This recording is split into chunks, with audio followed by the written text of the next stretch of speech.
अघि देखिएका कुराहरू सत्य नहुन सक्छ। त्यही कारणले नै हामीले बैठक बसिरहेका छौँ।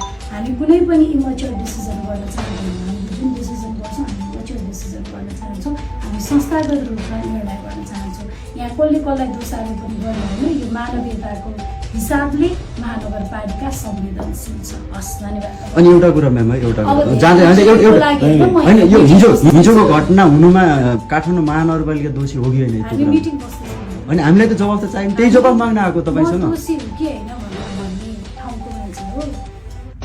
अर्को कुरा जस्तो तपाईँले मैले अर्को लास्टमा सोधेँ, तपाईँले सुन्नु, मैले त्यो पनि सोधेन हजुरको टाइम मैले धेरै लिएन अब 1 मिनट मात्र लिएँ। एउटा मात्र भनिदिनुहोस् कि महानगरको प्रहरीले ठाउँ पुग्यो भन्नुभयो, यो सबै जति घटना भयो महानगरको प्रहरीको कारणले भयो, यो त मान्दैन नि? यो के हो भनेर हामीले अहिले भनिरहेछौँ। तपाईँले जब सत्यता चाहिँ छानबिन गर्नु दोष नभन्नु न, अहिले छानबिन गर्छु भन्नु त्यो म मान्न तयार छु।